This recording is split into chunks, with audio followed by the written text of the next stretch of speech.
Tell me about the spirit of evil.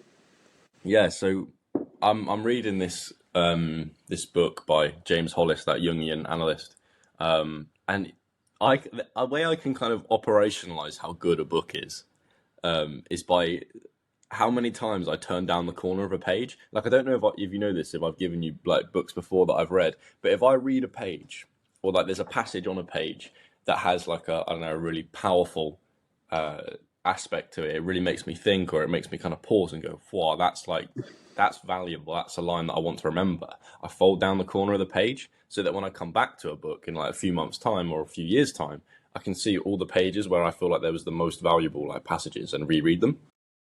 This book is like every 5 pages are getting turned down. And one big one was this passage he did about the relationship between fear and the meaning of life. And he had this one quote, which I'll just read, that I've got on our notes here for the people listening. But the quote was, "The spirit of evil is the negation of the life force by fear. Only boldness can deliver us from fear. And if the risk is not taken, the meaning of life is violated." And that's a paraphrase of some writing by Jung. But I think what that means to me is that evil is when the kind of voices in your head and your anxieties and your insecurities create this fear response, so that you retract from the world. You don't go out and explore and do things and push yourself to grow and to learn and to connect with others and your environment. You stay in the comfort zone, I guess. You stay where you feel safe, and it kind of constricts your potential, right? And that spirit of evil can manifest in various different ways. Now, the way James Hollis put it, he used this nice analogy that I sent to you over WhatsApp, but just after I read it. And he described that when you wake up in the morning, there are two gremlins at the end of your bed. One is called fear, one is called lethargy. And fear tells you that the challenges of the day are too strenuous for your own abilities, and you're likely to fail and look silly, so you may as well not try. And lethargy, on the other hand, tells you that, there's always tomorrow. There's always another time. Maybe today's not the day. Maybe you can put the TV on and eat some sweeties and not bother, right? And that's just that's a way of, I don't know, it's a creative way of explaining that feeling that we do get in the morning. I know we've talked about it, and I think people listening will relate to this feeling of wanting to recede back into the world of dreams and the world of sleep, rather than taking on whatever challenges and whatever dragons that are required to be slain in the day. And then there's another Jung quote that is sort of part of that, where he said, "Every morning we awaken desiring to drown in our own source." And to him, our source is that world of dreams, that world of unconsciousness. So all these kind of ideas hit me in this one paragraph in this book. And I think it's really important for people to understand, because there is this kind of sense of inertia, especially when you wake up in the morning, where you want to stay in the warmth and the comfort and the unchallenging world of dreams and of your bed.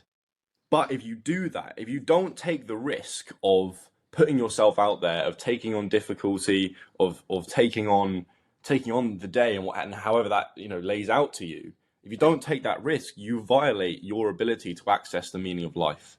And the only way to overcome this fear, in whatever form it is, whether it's lethargy or insecurity or anxiety, the only way to do that is through boldness, through expanding yourself and expanding your capacities by taking on the world in a sort of, I don't know, in an assertive way, and living a larger life. That's the phrase that James Hollis repeats constantly in the book, is living a larger life. So I think that's all I'll say for now, and I'll hear your thoughts. Yeah, I like that when you sent it to me, when he said, it was like almost something to do with every problem being down to fear or being lethargic. I think it's pronounced lethargy rather than lethargy. It can be both, I think. Oh, okay. Yeah, I just remember that because I once had a teacher in like year 9 in parents' evening say to my mum that I was lethargic, and that my mum did not like that. But yeah, this reminds me of when Goggins talks about like waking up and there's like a circle of demons around him, and he's got to like like clear all of them, I guess. And I like.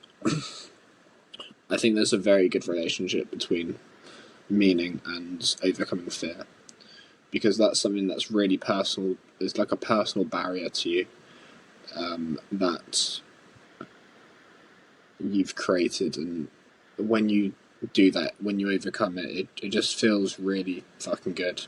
So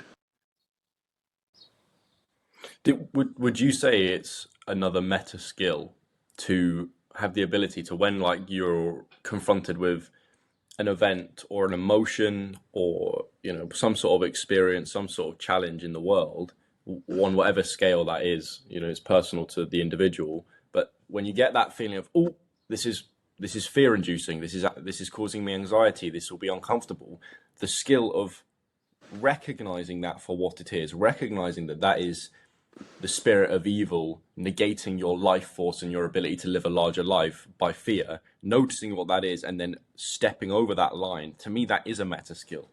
It really is. It's a more abstract one than, say, I don't know, social skills or discipline or the ability to learn or whatever, but it's still, like, I remember, I don't do it anymore just because, I don't know, my life doesn't feel necessary to do this anymore, but I used to take a cold shower every morning, and my mentality towards that was, well, it's kind of a practice of overcoming that barrier of, oh, I don't want to do this. You know what I mean? There's this fear, like, I guess with a cold shower, it's not necessarily fear, but it's discomfort, right? There's this, we do feel it. There's this wall within us that feels like it's in front of us in a lot of contexts. You know what I mean? Whether it's something socially or something, in our work or something uncomfortable. There's just this, we come to a point where our body just kind of freezes for a moment. You reach a point of decision, I guess, and the ability to be bold and step over that, I think, is a meta skill. yeah, these guys have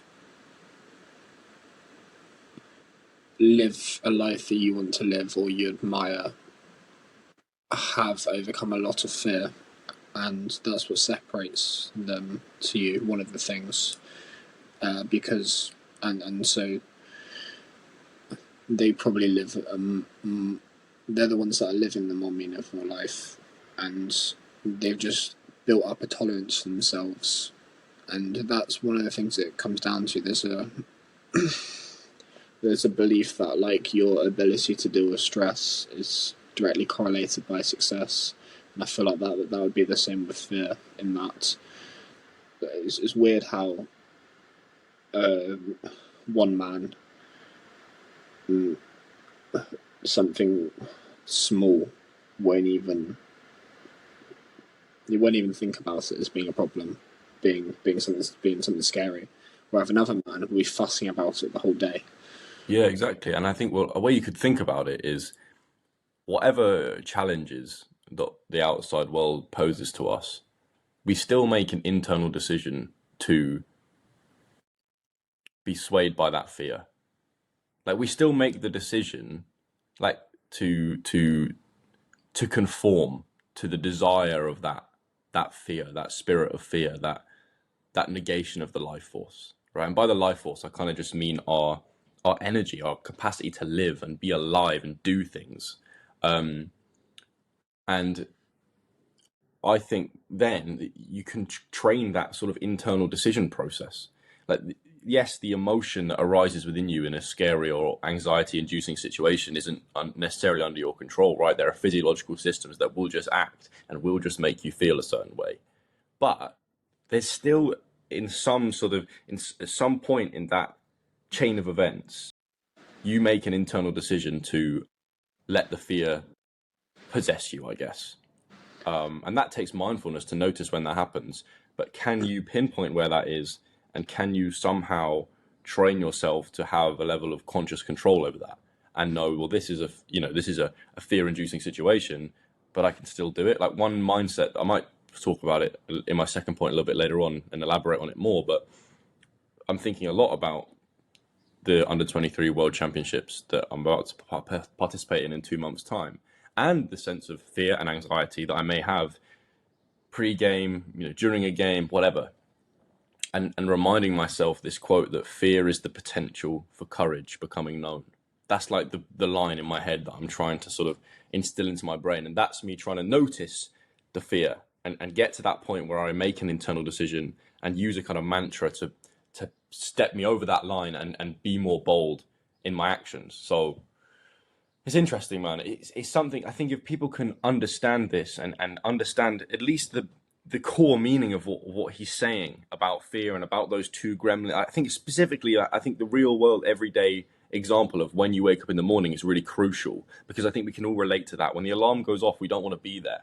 Jung is so right when he says we desire to drown in our own source. We desire to stay there in that place of unconsciousness that is the dream world. And so, I think that to me stresses the importance of what you think about and what you do first in the morning. But then obviously you can expand it out to a situation that evokes fear. I think what people can gain from this is if they're one of those people that it doesn't even appear to them the contemplation of doing the thing. So say maybe, for example, you're trying to be more social and you want to speak to people more. A lot of people that they know they want it, but it doesn't even pop into their head that the contemplation of, okay, I'm going to go and do this. So I think the first step is really to be aware of, okay, am I going to go and do this? Because I look around these uni students, they're not overcoming their fear on a regular basis. Like, they're not. And does that metaphor of drowning in your source, does the source kind of like represent like comfort? Yeah, I mean, Jung sees it as the world of dreams and the world of unconsciousness. When you're asleep, you're not aware of how overwhelming the world can be, and you're not aware of your limitations. I guess you're not aware of the pressures of your external material life, right? And then you wake up from that dream world, however many hours later, and then you're immediately confronted with, you've got an essay deadline in a week, or you've got to go to work, and you've got this pressure on you from your boss, or you've got to, whatever it could be, whatever circumstance we are all in our own individual lives, we just hit with that when we wake up in the morning in those first few seconds when the alarm goes off. And I think that's what he meant, was it's we have this inclination to to be persuaded by lethargy to stay there, to stay in that unconscious state, rather than doing the difficult thing, which is stepping into consciousness, going out into the world, taking on whatever we have to take on. Yeah. Good point. I'm a pivot. I prepared a couple things that I hope link together. It's always the most challenging part is making sure that I've got the good enough points, not the hard bit. Is that all these bits link together? That's the hard bit. But I've got some. I've read more about morality, and the more I read about it, it is this really sticky like part of philosophy where there's a lot of these moral theories have a lot of weight to them, but then when you get there, there's always some counterpoint that just ruins it. And so I'm trying to make sense of basically what the question I'm trying to answer is: what's the best way to be morally in the world? What is this? And when I gone searching it, it is sticky. But I've kind of got to a somewhat of a solution. So I'll present a couple of my favourite things that I've read about, and then I get to the solution. So there's this guy called Peter Singer, and he is best known for he's very responsible for a lot of the veganism movement because he talks about the morality of animals, and he's very respected in that regard. And but he does this other thought experiment, and it basically says like, if I was walking back from the gym, and as I'm doing that, I walk past this drowning kid in a puddle, would I save him? And then you'd say, obviously. And then the question he poses is, well, what if that meant that your trainers would get ruined? You got a new pair of trainers on, and that £50 pair of trainers is going to get ruined by saving this kid in a puddle. And you still say obviously, but then you'd say, what if you're chilling at home and you've got these like charity workers that knock on your door, and they ask, "Can you donate £50 for change? Can you donate £50 to save these 2 kids in Africa?"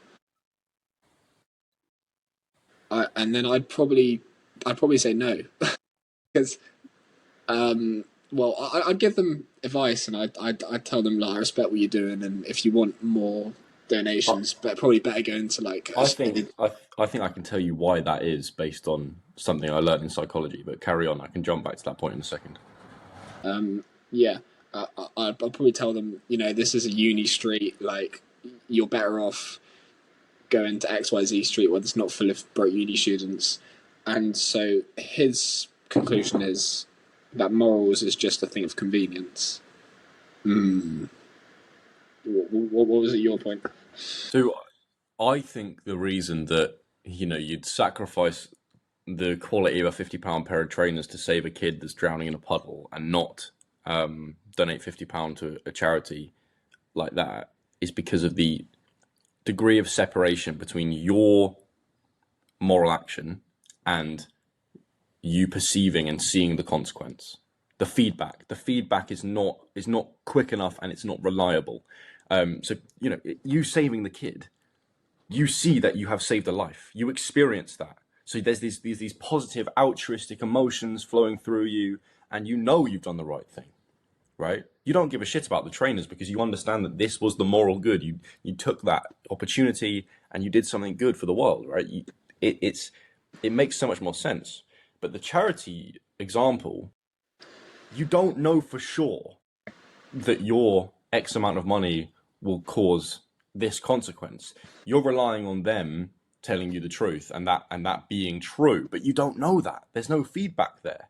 It's not like you give them the 50 quid and then you immediately see a video of that 50 quid being used to help this person and this person. There's a massive degree of separation there. So I guess for our capacity for altruism in life and doing good things and involving a level of self-sacrifice, we need that feedback. I can't remember the specifics of a study, but I do remember there being a relationship between whether we get feedback on our good actions and whether we don't, and our capacity to then give. I feel like it was in social psychology last year we looked at something like that, like the extent that somebody would be willing to donate depended on how close they were to receiving feedback for what their donation did. Does that make sense? Like if we get feedback on how our moral actions helped somebody or something, we're so much more likely to give. And that's because we want to feel that our altruism is doing something. We want to see it.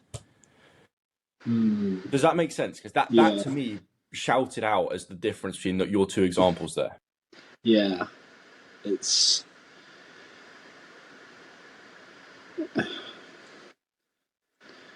yeah. We want to know that our actions have made a difference in the world, and like it's when I get approached by charities, in my head, I'm like, what percentage of this is going to what you say is going to saving pandas? And if it's like, because that's the problem why charities get a bad rap is, well, the WWF founder is a multi-millionaire. How can the head of a charity be a multi-millionaire? And what percentage is going to the workers? Okay, they need a percentage. Sure, they're not going to work for free. It's not for profit, and so like I want to know that if for every pound, a good sort of 70% is maybe going into the cause. But yeah, I think that's an interesting point. How the closer the feedback loop is, the more you want to help, because that's why that's why homeless people get donations. I reckon homeless people get more donations than some of these charities, because it's right there standing. You can see the happiness and the gratitude that you've elicited in somebody else. You see it. If you give a homeless person a warm drink and a sandwich or something, you'll see a bit of light in their eyes, and there's that human connection element.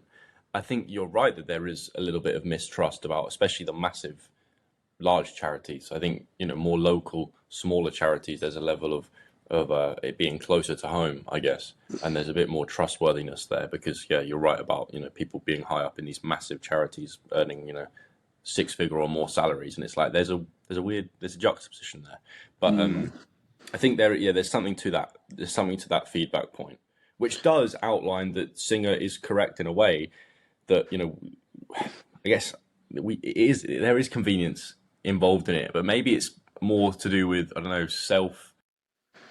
We also want to feel like what we're doing is good. Like we don't just want to do it and then we're not really sure if our action really correlated to the thing we were told. But yeah, Yeah, interesting. Carry on. I guess if you're a charity, then a good point would be to show the feedback, to show that they're making a difference through some sort of like photos or some shit. Yeah. Then even then, that's not proof, is it? I don't know. It's interesting. Point of discussion of morals is what exactly is evil, and if you ask the average person on the street, what do they say? They say evil is harm, or it's suffering, or it's doing suffering to others. But then even that argument I kind of got a little bit of a problem with, because I mean, I think this is some of the views that Sam Harris takes, because Sam Harris says if there's no objective morals, then get your hand and place on a hot stove, or tell someone to do that. And that's obviously going to be harm, and that's obviously not good. You can go on to say, well, the goal of science is to give us humans the most pleasure possible and the least amount of pain possible. Sort of evolutionary, I'm sort of referring to those. But then I think, well, pleasure and pain are very closely connected, where if you want the greatest amount of one of them, then you need the greatest amount of the other. Like, to get in some position, you're going to have to get to a point where you're proud of yourself, you've accomplished something, and you're now going to live a life of riches, you're going to have to suffer. To the kind of parallel equivalent. So then you take a more normal example, and you say, well, if I tell my friend that I'm not allowing you to do less than 20 minutes in the sauna, and from that they suffer, but then they reach a level of like the post sauna peace, is that evil? And then you might say, well, they just need that extra push, and you can voluntarily suffer. And then you might say, well, okay, what about heartbreak? That's a good example, because that's horrible. That's not voluntary, but then in the long term, well, that could be a good thing for both of you. Both of you can find someone better, and then you say, well, okay, what is it? Is it this kind of short term for the long term, short term pain for the long term pleasure? And this is what I mean about moral being a very sticky thing. Yeah, have you got any points? I think the issue that we find ourselves in with that is suffering is too broad of a term. It's too, because it encapsulates, being in a sauna for the extra 5 minutes you don't want to, and what the Nazis did to the Jews, right? And they are extremely different situations, and yet we could use the word, what they suffered in both, but it doesn't do it justice. One is, it's a form of discomfort. Is it? I don't think it's suffering.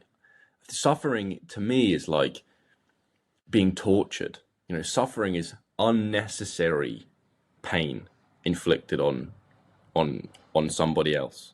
Like, maybe that's the better. It's one you do not step into voluntarily, so it has to be inflicted onto you by a source outside of your control, and it leads to no medium to long-term positive consequence. Maybe that's a better way of thinking about it, because the forms that you've described I don't think we can consider that. I mean, suffering just sounds like an extreme word, even though, yeah, it's relevant and we might use it. It leads to some sort of medium to long term gain. Even the heartbreak example, as you say, it'll be painful, but you may find somebody better. You may move on. You may both need to branch out and and have different experiences and stuff, which is a medium to long term positive gain. But I think unnecessary and suffering that you haven't taken on voluntarily, you haven't decided, it's been inflicted on you, that doesn't lead to any long term gain is probably the best situation where you could describe that as evil. Evil has occurred, and that definitely does happen. Yeah, I think that's a good distinction to make because it's almost like bad's too broad and to really get anywhere. And so separate them between being uncomfortable, voluntarily like discomfort, and yeah, pain, I guess, is useful to find evil. There's a couple other little theories. So Nietzsche's belief is this of moral nihilism, which basically means that there's no such thing as good and evil. It just doesn't exist altogether. And when you hear that at first, it's a very dangerous idea because anarchy is not good. But the interesting thing is, well, or is this just a human invention? And if you're a caveman in a tribe, like thou shalt not murder is very different to thou shalt not murder now. The in a way, I feel like at the start of humanity, like everyone was doing wrong. Like you prioritize maybe the protection of yourself and your family, but you were fucking like murdering everyone, and you were like just trying to survive. You're doing wrong things, like you're making mistakes of eating allergic berries because you don't have any knowledge of it, and then slowly, as we've built up this human civilization, we've formed common morals and things like that. And so, I think I don't think. I mean, it's a pretty. It's not really a good position, I don't think, to take this moral nihilism. But I think the interesting thing that you can take from that is, well, question it, and you can have this kind of second layer of, okay, the world's told you that this is right, or the world's told you this is wrong, but then you have your individual perspective on it. I think that's what you can take from that one. Now, there's also the death of Socrates that I've been reading about, and which essentially the story is in the Republic. Socrates is this guy that is teaching all the people in Athens about the philosophies to live, and basically, teaching them unconventional, very higher knowledge. And he gets the people in power find out about this, and they basically tell him that they're going to try and execute him. It's, I think, full corruption. They basically just don't like what he's saying. They don't like how he's teaching these people to think on a deeper level and the influence that Socrates has. And then Socrates finds out about this, that they're planning this, and by one of his friends, and then he's left with a decision. Does he leave Athens and escape from his death, or does he die for what he believes? And he says to himself, well, I'm about 60 now, and I'm maybe only got 20 years left. If I'm going to die, this is the right way to die. And I guess for context, like, some of the things that Socrates is saying it was extreme in that day, and like he was one of the first. He was actually one of the first feminists, one of his things that one of the things he was saying is that women should have the equal education because it's not about the body, it's about the soul, and all souls should be treated equally. And in that day, that was fucking controversial. And so yeah, he comes out with this, and when he's left that decision, he chooses death, and therefore he dies. And there's this famous painting by Jacques-Louis David's where Socrates has like got his hand up, like in kind of in power and believing that he's dying for a good cause, and there's Plato on the other side, just kind of looking old and very like sitting in this weird sort of solemn like contemplation. Yeah, it's a weird painting. I haven't took enough time to decide it, but then how can we apply that to this kind of, because that's the extreme of Nietzsche's moral nihilism. It's dying for what you believe in, and the thing is, like practically, like people just aren't going to do that. They're not going to go to that high extent of really defending something that they believe is true. And then, well, what can people take from that? Well, I really think you just need to question why you believe what you believe, because that contributes to the whole kind of story that you tell yourself. And I guess a layer on from that is, well, why do you perceive what you perceive? As in, why do you look at why when something happens, do you choose to react to it in the way that you do? And yeah, it's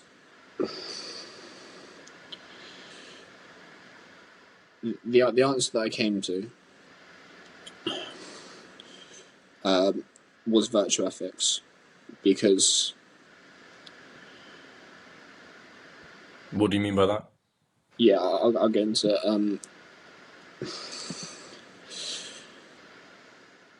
It resonates to me the most because you can apply it to more things rather than it being very specific. You can kind of, or you can take it as a philosophy, and so traditionally, what a virtue ethics would be is something like a conscious virtue.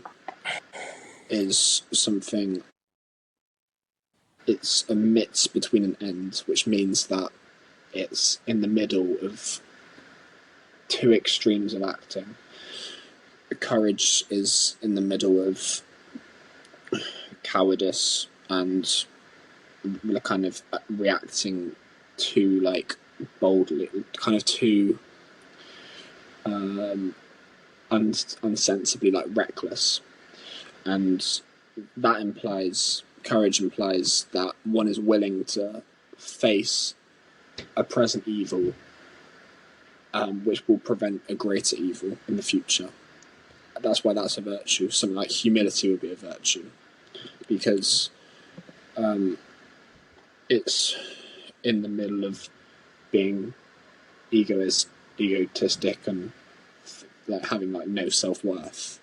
Because also, I mean, with the humility example, it's very documented well in literature of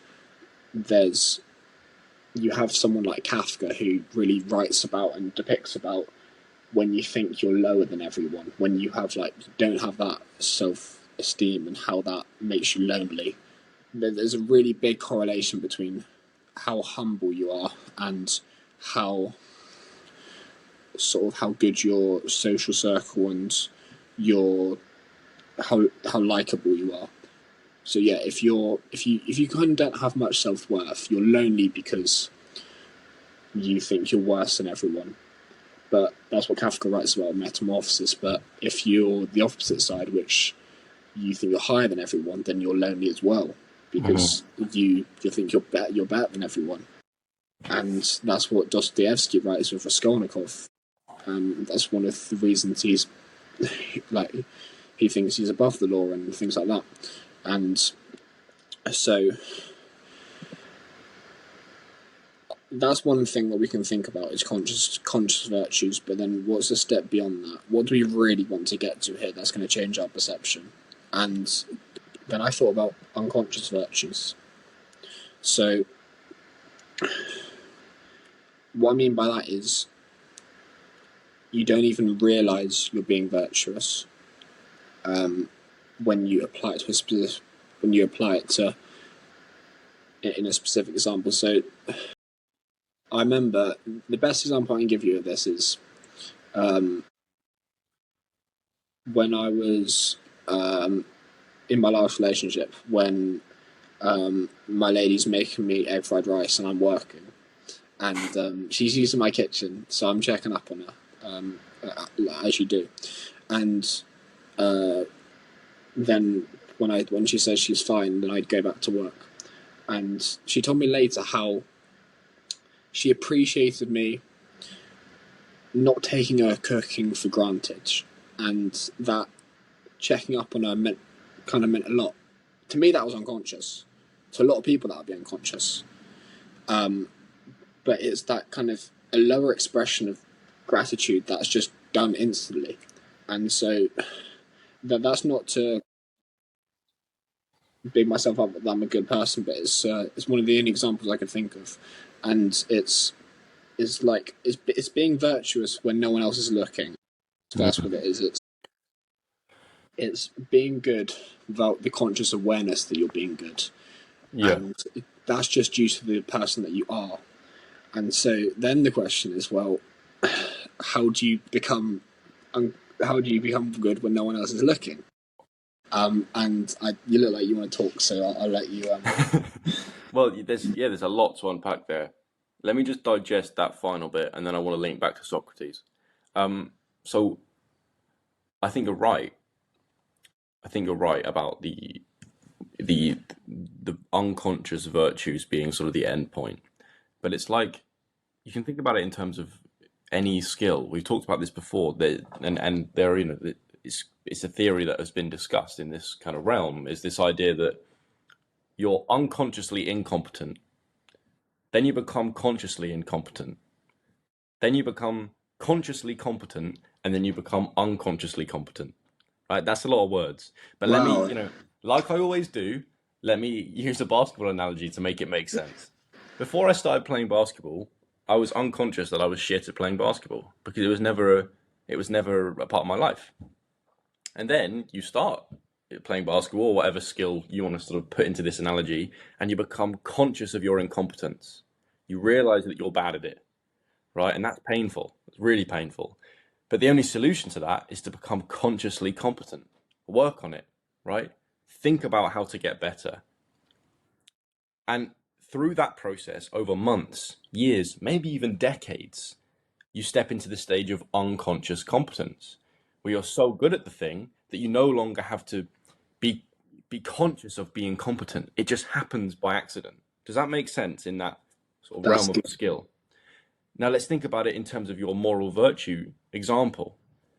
Before you ever started reading about philosophy and you were a child or you're a teenager and you're sort of just being ventriloquized by your drives and the hormonal changes during puberty and all that kind of shit, right? You're unconsciously morally unvirtuous, okay? And then you start reading about this shit, you start thinking about it, you have a little bit of self-awareness, you start a podcast with some weird bloke from your family, and then you become conscious of your incompetence morally. You realize, you reflect on mistakes you made, you reflect on your way of being, and you realize, God, I really wish I was a more virtuous person. And then you try and become consciously competent and work on it and read about this stuff and try and apply it to your life. And over a long period of time, then maybe you'll step into that golden stage of unconscious competence where you do virtuous things just because that's your default network and your default way of being in the world. Whether somebody's watching on or whatever the circumstances are, you're able to take a more virtuous path and make a more virtuous choice. And you won't need to consciously work on it. I think that's the pathway forward. And it's a really nice way of thinking about That developing applies to skills. everything then. I think so. I think so. Yeah, yeah. Because I love this point because it's a way that I can link like neuroscience to life. That I know that when a skill is first being learned, it involves a larger amount of the conscious brain than when it's a more trained skill. The more you train at a skill, the less the cortex is needed, and the less neural pathways, the less brain activation is needed. It becomes an unconscious pattern of competence. Really interesting, really interesting. And I feel that with basketball. There are things that a year ago I wasn't as good at, and now I kind of do it automatically. Yeah, Dribble moves and certain reads, and like, there's no way I would have done that a year ago, and it's because there's less of my brain needing to be active. Whereas in training sessions now, when we're doing new things, I do have to be thinking about what I'm doing, and I do make so much more mistakes and things. So yeah. It's that's what separates the guys. Like pathway forward. they don't even. The default Sorry. mode. That's what I mean. Do you know what I mean? Yeah, it makes so much sense that because that's what separates a lot of these guys is they don't even know that they know it. They don't even know how good they are. Like, yeah, that's a really good frame. And that's the stage you want to get to. Unconscious competence in the things you care about. That's mastery. That's what Robert Greene's writing about in that massive book. That's what it means to be a master of something. Now, let me just circle back to Socrates because I really like that story. This idea that he died for what he believed in. He died for what he believed to be the virtuous path and the moral good. And it links to something else I've been reading in the James Hollis book. He always talks about the spirit or the things within you that desire to be manifested in the world. There's one of his quotes that I said to you a couple months back that was like, don't look outside of yourself for what you should do with your life. Sense what is within you that desires to be expressed. Do that instead, right? And that sounds a bit woo-woo-y and abstract, but it's kind of true.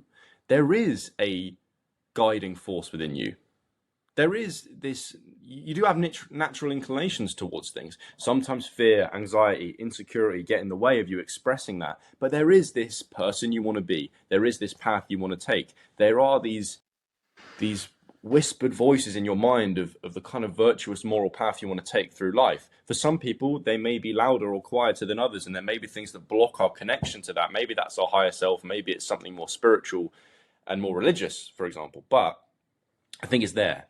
And I think Socrates described this as his daemon. He had this daemon that sort of told him the things he shouldn't do, the moral things that he should not partake in. And he kept following that voice and following that voice. And in that story, when he was told by the people in power that basically you've got to leave Athens or we're going to kill you, his daemon said, don't leave Athens. Right? And that's why he listened to it, because he'd listened to this internal voice his whole life. And he believed that was why he'd got to the successful position he was in. And so I think about that and I go, wow, what if what that story is trying to tell us is that guiding force within you that James Hollis says desires to be expressed and desires to be manifested in the world? What if that's always the right pathway forward? Even if it takes you into danger, into discomfort, into fear-evoking situations, and maybe even in Socrates' example, your own death, it's still better to listen to that guiding force within you than be swayed by the desires of your lower self, I guess, and also the narratives of the external world. And that's why I love the Socrates story, because he was even willing to face the greatest fear of the human condition, which is its end, which is our own mortality, which is death. He'd still rather face that than go in conflict with what felt right inside him. And that's why we find that story so captivating. Because if we were just biological beings and our only purpose was to stay alive and reproduce, like the sort of materialist Darwinian perspective suggests, then we would find that story silly. Why did he just choose death? Surely you don't choose death. But there's a moral aspect to it that makes it captivating and admirable when you understand why he did what he did. And so it's a mythological story about us as human beings. We do have intentions inside ourselves that should be listened to, at all costs, I think. And it's hard. That's bloody difficult. It's that's having an adventure, though, isn't it? That's what Peterson talks about. Following your truth leads to the adventure of your life. So I think it's just I just wanted to elaborate on that because I love that story. No, that's really good. I think his decision of doing that was one of the reasons why his name is so widely known. If you talk to a person on the street, they might have never studied philosophy. They know who Socrates is, and therefore the thought of there's the death where your physical body dies, but there's also the death of when your name dies, and he's been able to transcend that by his name still being talked about And now.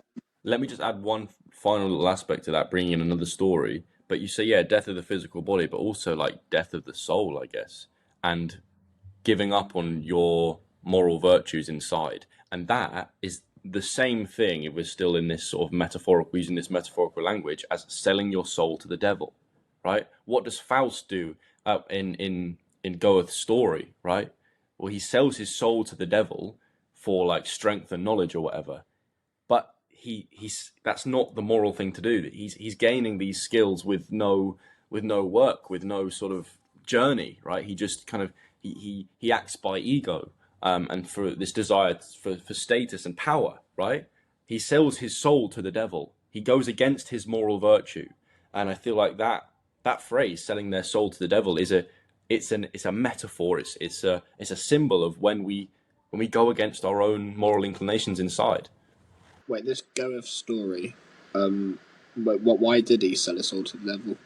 So basically, there's this. I think he's a scientist called Faust. It's a German story, and a demon visits him called Mephistopheles. And Mephistopheles is kind of like the devil in a different form, I guess. He's like he's this little gremlin, and he persuades Faust to sell his soul to the devil for unlimited strength and knowledge, basically, to know like everything there is to know, and to have this physical power and presence, and Faust takes that choice. And so then at the end of the story, he has his little time of having this strength and knowledge, but he realizes that it's not really what he imagined it to be, and then he gets roped into the burning fires of hell at the end of the story. And the for me, the moral of that is, do not sacrifice your soul for anything, even the things you think you want the most, because it's all you have at the end of the day. And I think selling your soul and conflicting with the moral inclination within you, that's the same thing. It's the same story. This daemon that Socrates refers to as this inner voice that you can really trust, this kind of gut feeling. Do we all kind of have one of those? Like, is this kind of just like a gut feeling? Is this like an instinct? Is this like your real kind of values? Like, what do you think? What do you think about us having a daemon? So I'll just tell you what immediately popped into my brain. I think about Freud's theory of the superego, right, which was one part of his 3-part model of personality. And the superego was a construction of the moral values that you adopted as a child from your parents and from the society around you. And then that acts as your conscience throughout your life. A lot of our conscience is based on how our parents influenced us, and how our society and our schooling and all the narratives that sort of are pushed onto us and thrust onto us as a child. We develop this conscience, right? So that's one aspect of it, which is more, I don't know, psychologically based. But then I also think there's a spiritual dimension to it, where there is this gut intention, there's this gut feeling, there's this energy you feel when you take a certain path in life compared to another, where you feel more expansive and you feel more true to yourself, I guess. And that doesn't necessarily use words. It's not necessarily a voice. A lot of time it's a feeling, and that's really annoying because you can't really articulate it and measure it. But I know, and it kind of links to the second point on the note document that we may get to in a second, but I know when I'm doing a thing for the right reason, because I can feel it. When my life is in a good flow and I feel like I'm doing the right things in the right way, I feel it. And equally, I feel it when I don't. When I wander off the path that I need to be on, I feel it on a physiological and a psychological level. So, and actually, I think that our connection to that feeling, to that intention, differs between people depending on your mindfulness, I guess, and how much you're captured by the narratives of the material world. Um, but I think it's there. I could be wrong because I don't know what it's like to be somebody else, but from the people I've read and spoke to, and from my own sense of myself, I feel like this is the case. I'm I'm guessing that the spirit that you're talking about is this kind of spirit of adventure, and what Pearson said recently a lot on Rogan was how one definition of God is a calling, the calling, and how there's the spirit of adventure and the definition of gods are the same thing. And so I feel like if you want to be unconsciously virtuous, you need to be moving in the right direction to allow you to do so. And I think that's how you actually you be that, because you take parts of that spirit and you distribute it in a way. And so, in other words, well, does the baker bake a cake because they want to eat it, or do they bake it because they enjoy the process of putting all these ingredients together, and then allows other people to eat it, and other people feel joy from it.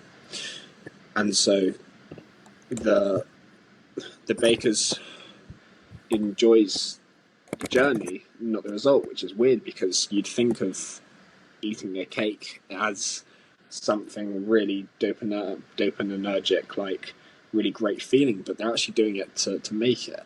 I mean, I might be wrong, I don't know many bakers, but I guess there's the example as well of I feel like when you're in your A levels, you particularly because you got 3A stars, you weren't probably thinking about I'm going to get 3A stars. You were thinking about I'm going to work pretty hard, and it's about kind of the dance of dancing for your A levels, like really. It's about the inputs, not the outputs. And so in other words, I've kind of linked this to how we've talked about a lot before about it's the journey, not the outcome. But I feel like when you do that, that's a really good way to act morally, because I wasn't going into my lady's when she's cooking. Like, I wasn't going in and saying and doing that for an outcome. I was just doing that because it was unconsciously like the thing to do. What people do, it's what you do, isn't it? Yeah. So this links perfectly to my second point on our document, which I think we should have as the final point of this episode because we're getting near to an hour now. But I went to go and do a sensory deprivation tank on Tuesday with my mum as sort of a late Mother's Day present, and it was really nice. She loved it. It was good for me. We did a thing together. It was nice bonding, etc. The main lesson I got in the tank was around this. It was similar to this. Maybe it's the same. Maybe we're talking about the same topic. And the question that came to me in the darkness was, what spirit possesses you to act in your life, right? And what I mean by that is, what is the intention? What is the guiding force behind your actions? Because there can be there can be many, I guess, but I'm thinking about two different strands, two sides of one coin, maybe two different types of spirit, type of intention that you can do the things in your life for, and how they lead to different feelings and different outcomes, different levels of performance, and different effects to you and your community and the people around you that you love and the wider world, right? And I think the way I tried to articulate it and put it into words was being possessed by the spirit of moral good of giving, of love, right, in all its forms, compared to doing things out of the spirit of ego and of taking and of and of unmoral virtue, an invirtuous path.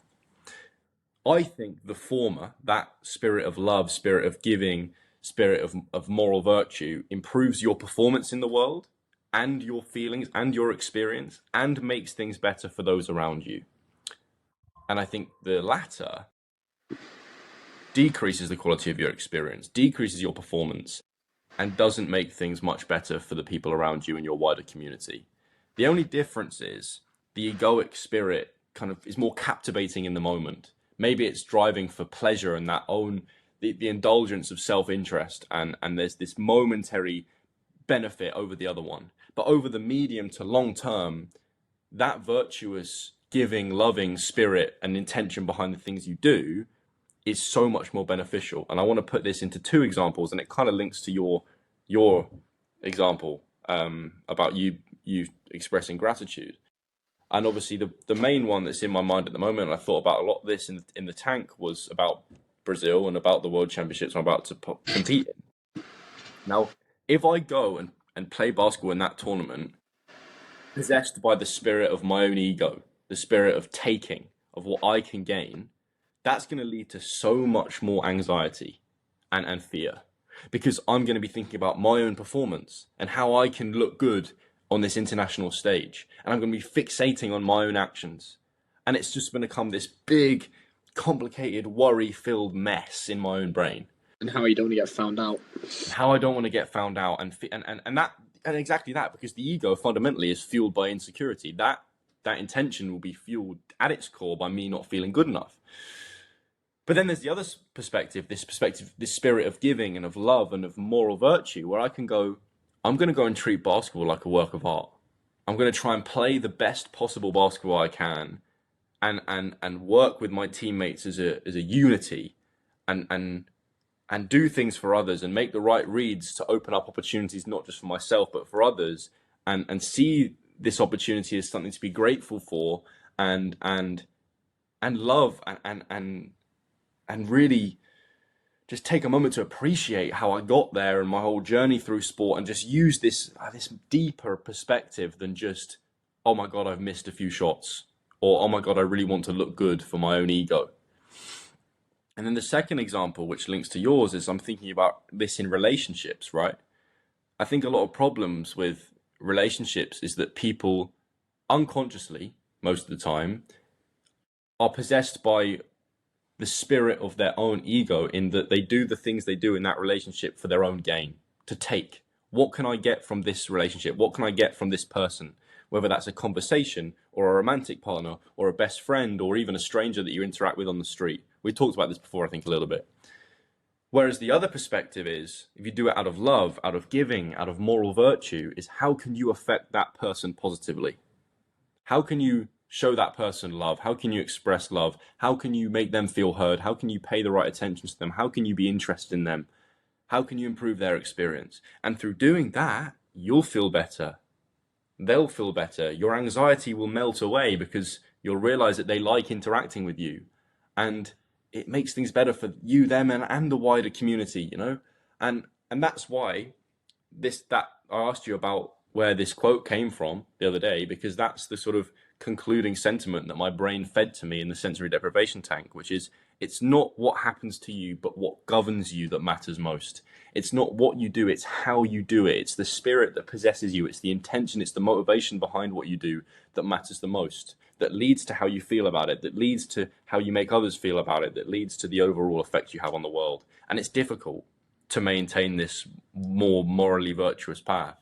But with conscious intention, it becomes unconscious. And just like you did when you went to, thank the person that was cooking for you, you didn't do that for some personal gain. You did it because you wanted to check they were all right, And that's a very small world example of being possessed by the right spirit. But we can live through that. And so the conclusion is to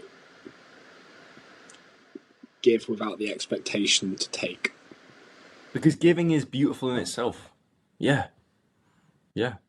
And who knows where your life can lead if you make other people feel great. This is something that I wrote about just before Eurocup, and just a general thought process I've been going through over the last few months. Like, if I approach all my relationships as the main goal here is to make the other person feel great, I'm going to feel better and they're going to want to reciprocate, and the whole situation is going to be better. Like, if I think about me expressing love rather than receiving it, I'm going to receive it anyway, most likely, and provide that person with a great experience. I think it's a beautiful way to frame things. Yeah, when in kind of a networking example, I think people get this wrong where they go to an event and they try with an expectation of getting something, and the better way to that you end up gaining and would be to provide value, I guess. And it's it's weird because if I'm trying to network with this guy that's a lot richer, a lot more skillful than me, one of the biggest contributors it's going to go to is they're going to want to network with me because they like me. And that's something that's very hard to measure, but essentially it's going into that. I somewhere along the line, I've gone into that interaction. I've showed my admiration and respect for what they do in their time, but then I've also delivered some sort of value, and then like them liking me is going to be a bigger reason for them to network with me than a lot of these other reasons. Mm-hmm. Mm-hmm. And it comes down to fundamental aspects of human nature. People like being paid attention to. And that's why Dale Carnegie wrote in How to Win Friends and Influence People, that book on social skills. He wrote, if you want to be interesting, be interested. Right? Ask somebody about their life, praise people, admire people. They will like you because everybody likes that. Everybody likes somebody who pays attention to them. And like you say, you showing interest in somebody else and them liking having you around is so much more valuable than every other weasel in that networking thing that's going to go up to them and try and pitch an idea to them. Because everyone's trying to do that. It's like if, it's funny, I'll leave you with this small world example before we conclude, right? But we met this guy in the sauna. Right, nice guy. Had a little chat with him. He's like I don't know, he's like a trainee therapist. I think he's a bit of a counselor type vibe. Nice bloke. Had a little chat about life. Next time, and actually at the end of that talk, and then the first time we met, he said to us that he makes like videos on YouTube, like talking about happiness and such, and we were like, oh, that's pretty cool, man. Then the next time we spoke to him, all he did was say, have you seen my videos yet? Have you watched my talk on happiness? Have you watched my talk on New Year's resolutions? And we're like, no, Brev, like we haven't. And ever since he just started talking, like asking us if we'd seen his videos, we now we really don't want to. We don't want to look at his work. We don't even really want to interact with him because he's just trying to pitch to us to go and look at his shit. And it's like, bro, no, that's not the way to do it. And let's keep having good conversations. And then if you become a genuine friend to us, maybe we'll have a look at your work. We'll be so much more inclined to. But it's like he's trying to sell himself. He's being possessed by his own intentions, which is to get more views on his video. And we pick that up and go, no, I don't like that. I don't like that at all. So that's a small word example of this idea. Like you said in that networking example, make other people feel good, and it's going to lead to good outcomes for you. Rather than trying to sell yourself, because nobody likes that guy. There was another guy at the sauna, wasn't there, to you, that was like constantly trying to like sell you something. He was trying to the salesman. Yeah. Trying to get me to get involved in his pyramid scheme. I'm like, bro, I'd rather like peel my eyelids off and eat them than be involved in your pyramid scheme. It's to all the people listening as well. We get maybe about 20 podcast requests a week, maybe, and I'm not going to listen to most of them because they're straight away trying to take. The ones that I do listen to are when there's an actual person behind it that has a lot of substance to them, is quite aligned with our values, and then I'll consider it. And so I think you can take, but it needs to be kind of calculated and like very when can you take? I feel like when you deserve it, kind of. And I feel Uh, like the world will give that back to you anyways. I don't think you have to. I don't think it's not like you have to put your hand out and take what's yours. I feel a lot of the time it's yeah, maybe it's my woo woo thoughts on karma or whatever, but it's like a tennis game. You serve the moral path towards the world, and it's served back to you. It's kind of works like that. I think anytime you really try and grab on to what you deserve, I deserve this good outcome. That's ego again, because you're still then done. You've done the giving prior to that just to get the eventual taking. yeah. I think maybe the take it won't feel like a take. That's what it is. Maybe it's a receive rather than a take, you know. But yeah, I better go, man. We better conclude. That's fine. Um, as normal, if everyone can leave a review, and thanks for listening.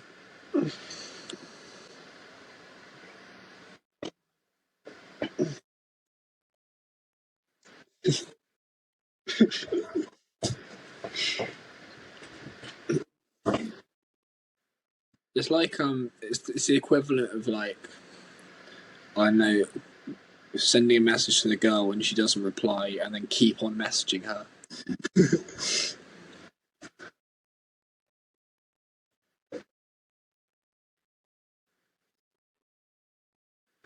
Mm. Mm.